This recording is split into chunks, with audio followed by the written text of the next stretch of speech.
తెలంగాణ యువతకు Germany, Japan దేశాల్లో బోలెడన్ని ఉద్యోగ అవకాశాలు లభిస్తాయని మంత్రి వివేక్ వెంకటస్వామి చెప్పారు. జర్మనీలో ఇప్పటికే 5 లక్షల ఖాళీలు ఉన్నాయని, త్వరలోనే జపాన్ పర్యటనకు వెళ్లి అక్కడ కూడా మరిన్ని అవకాశాలను పరిశీలిస్తామని తెలిపారు. జర్మన్, జపనీస్ భాషలు నేర్చుకుని వాటిపై పట్టు సాధిస్తే నెలకు 2 లక్షల నుంచి 2.5 లక్షల రూపాయల వరకు భారీ జీతంతో ఉద్యోగాలు సాధించవచ్చని ఆయన అన్నారు. దీనివల్ల మన రాష్ట్రంలో నిరుద్యోగ సమస్య కూడా చాలా వరకు తగ్గుతుందని మంత్రి తెలిపారు. తాను రాజకీయాల్లోకి వస్తున్నానంటూ వస్తున్న వార్తలకు HYDRAA commissioner A B Ranganath check పెట్టారు. తాను జనసేన పార్టీలో చేరుతున్నట్లు జరుగుతున్న ప్రచారాన్ని ఆయన తీవ్రంగా ఖండించారు. ఓ యూట్యూబ్ ఇంటర్వ్యూలో మాట్లాడిన ఆయన చిరంజీవి కుటుంబంతో, పవన్ కళ్యాణ్ తో తనకు 20 ఏళ్లుగా మంచి పరిచయం ఉందని అన్నారు. అంత మాత్రానికి రాజీనామా చేసి జనసేన నుంచి ఎమ్మెల్యేగానో, ఎంపీగానో పోటీ చేస్తారని, తెలంగాణ జనసేన ఇన్ఛార్జ్ గా బాధ్యతలు తీసుకుంటారని రాస్తున్నారని మండిపడ్డారు. తనకు అసలు రాజకీయాల్లోకి వచ్చే ఆలోచన లేదని, దయచేసి ప్రశాంతంగా ఉద్యోగం చేసుకోనివ్వమని స్పష్టం చేశారు. హైడ్రాపై బీజేపీ ఎంపీ ఈటెల రాజేందర్ మరోసారి తీవ్ర స్థాయిలో విరుచుకుపడ్డారు. హైడ్రా అనేది పేద ఇళ్లను కూల్చివేస్తూ ప్రజలను భయపెట్టే ఒక వేధింపుల సంస్థగా మారిందని మండిపడ్డారు. సీఎం రేవంత్ రెడ్డి హిట్లర్ను ఆదర్శంగా తీసుకుని ఈ హైడ్రాను మొదలుపెట్టారని ఈటెల ధ్వజమెత్తారు. నాడు హిట్లర్ ప్రజలను వేధించి విధ్వంసం సృష్టిస్తే నేడు రేవంత్ రెడ్డి తెలంగాణ ప్రజలను అదే రీతిలో భయాందోళనకు గురి చేస్తున్నారని ఆరోపించారు. 40-50 ఏళ్ల క్రితం వచ్చి రెక్కల కష్టంతో ఇళ్లు కట్టుకున్న పేదల నివాసాలను నిర్లక్ష్యంగా కూల్చివేసే అధికారం ప్రభుత్వానికి లేదని ఆయన స్పష్టం చేశారు. బీఆర్ఎస్ పార్టీకి క్షుద్ర పూజలు చేయడం ఒక అలవాటుగా మారిందని టీపీసీసీ అధ్యక్షుడు మహేష్ కుమార్ గౌడ్ సంచలన ఆరోపణలు చేశారు. మాజీ మంత్రి బీఆర్ఎస్ నేత హరీష్ రావు ఇటీవల కొన్ని ఆలయాలను సందర్శించడంపై ప్రశ్నలు సంధించారు. ఈ క్రమంలోనే జూన్ 2న తిరుచికి, జూలై 23న శివమొగ్గకు హరీష్ రావు ఎందుకు వెళ్లారో చెప్పాలని నిలదీశారు. ఈ పర్యటనకు సంబంధించి తన దగ్గర పక్క ఆధారాలు ఉన్నాయని స్పష్టం చేశారు. 10 ఏళ్ల పాలనలో బీఆర్ఎస్ తెలంగాణకు ఏమీ చేయలేదని, అందుకే ప్రజలు ఆ పార్టీని తిరస్కరించారని విమర్శించారు. చేసిన తప్పులకు గాను బీఆర్ఎస్ పార్టీ తెలంగాణ ప్రజలకు వెంటనే బహిరంగ క్షమాపణ చెప్పాలని మహేష్ కుమార్ గౌడ్ డిమాండ్ చేశారు. సూర్యాపేట జిల్లా తుంగతుర్తి కాంగ్రెస్ లో నెలకొన్న వర్గ పోరుపై టీపీసీసీ వర్కింగ్ ప్రెసిడెంట్ జగ్గారెడ్డి తన నివేదికను టీపీసీసీ చీఫ్ మహేష్ కుమార్ గౌడ్ కు అందజేశారు. 7 పేజీలతో ఉన్న ఈ నివేదికను షీల్డ్ కవర్ లో ఆయన సమర్పించారు. గత 10 రోజులుగా క్షేత్ర స్థాయిలో పర్యటించి అందరి అభిప్రాయాలు సేకరించిన తర్వాతే ఈ రిపోర్టు ఇచ్చారని చెప్పారు.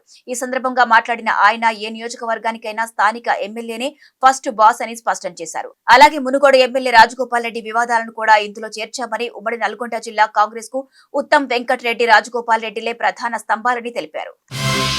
ఇంజనీరింగ్ విద్యార్థులపై సీఎం రేవంత్ రెడ్డి చేసిన వ్యాఖ్యలు అత్యంత దారుణమని నిజామాబాద్ బీజేపీ ఎంపీ ధర్మపురి అరవింద్ తీవ్రంగా మండిపడ్డారు.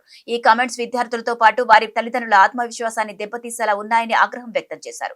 విద్యపై కనీస శ్రద్ధ లేని రేవంత్ రెడ్డి విద్యాశాఖ మంత్రిగా ఉండటం సరికాదని, ఆ బాధ్యతలను వెంటనే మంత్రి శ్రీధర్ బాబుకు అప్పగిస్తే బాగుంటుందని సూచించారు. వేరొకరి సాయం లేకుండా సీఎం నామినేషన్ పత్రాలనైనా సొంతంగా నింపగలరా అని ప్రశ్నించిన అరవింద్ రాష్ట్రంలో విద్యా వ్యవస్థను రేవంత్ ప్రభుత్వం పూర్తిగా నిర్లక్ష్యం చేస్తుందని ఆరోపించారు. ఇంజనీరింగ్ విద్యార్థులను క్రిమినల్ వేస్ట్ అంటూ సీఎం రేవంత్ రెడ్డి మాట్లాడటం దురదృష్టకరమని బీఆర్ఎస్ నాయకుడు ఏనుగుల రాకేష్ రెడ్డి తీవ్రంగా మండిపడ్డారు.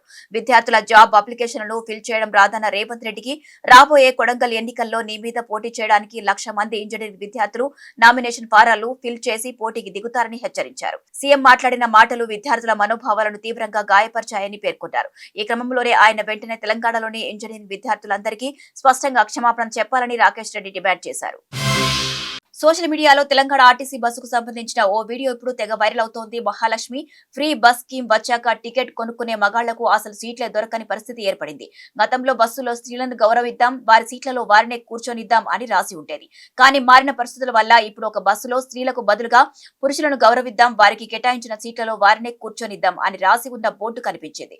దీని వీడియో తీసి నెటిజన్లు సోషల్ మీడియాలో పెట్టడంతో నిజంగానే మగాళ్ల పరిస్థితి ఘోరంగా తయారైంది అంటూ ఫన్నీ కామెంట్స్ తో ఈ వీడియోను వైరల్ చేస్తున్నారు.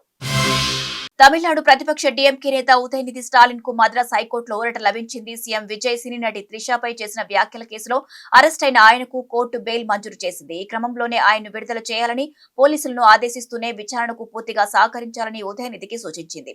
అంతకుముందు ఎఫ్ఐఆర్ నమోదైనందుకే విచారిస్తున్నామని, ఉదయనిధిని రిమాండ్ కు పంపే ఆలోచన లేదని తమిళనాడు పోలీసులు కోర్టుకు స్పష్టం చేశారు. తెలంగాణ బాస్కెట్ బాల్ అసోసియేషన్ లో దారుణం వెలుగు చూసింది. మైనర్ బాలికపై లైంగిక వేధింపులకు పాల్పడిన ఘటనలో అసోసియేషన్ జనరల్ సెక్రటరీ పృథ్వీశ్వర్ రెడ్డిపై మాదాపూర్ పోలీసులు పోక్సో కేసు నమోదు చేశారు. క్రీడల్లో రాణించాలనే ఆశతో వచ్చిన మైనర్ బాలికను ఆయన తీవ్రంగా వేధించినట్లు ఆరోపణలు వచ్చాయి. బాధితురాలి ఫిర్యాదుతో రంగంలో దిగిన పోలీసులు కేసు నమోదు చేసి విచారణ వేగవంతం చేశారు. ప్రస్తుతం నిందితుడు పృథ్వీశ్వర్ రెడ్డి పరారీలో ఉండగా అతని కోసం పోలీసులు తీవ్రంగా గాలిస్తున్నారు. థాయిలాండ్ లోని పుకెట్ నుంచి ఢిల్లీ వస్తున్న ఎయిర్ ఇండియా విమానం గాల్లో తీవ్ర కుదుపులకు లోనైంది. అకస్మాత్తుగా టర్బులెన్స్ రావడంతో విమానంలో ఉన్న 134 మంది ప్రయాణికులు తీవ్ర భయాందోళనకు గురయ్యారు. ఈ ఘటనలో 12 మందికి తీవ్ర గాయాలయ్యాయి. అయితే పైలట్ సమయస్ఫూర్తితో వ్యవహరించి విమానాన్ని ఢిల్లీ ఎయిర్పోర్ట్ లో సురక్షితంగా ల్యాండ్ చేయడంతో అందరూ ఊపిరి పీల్చుకున్నారు.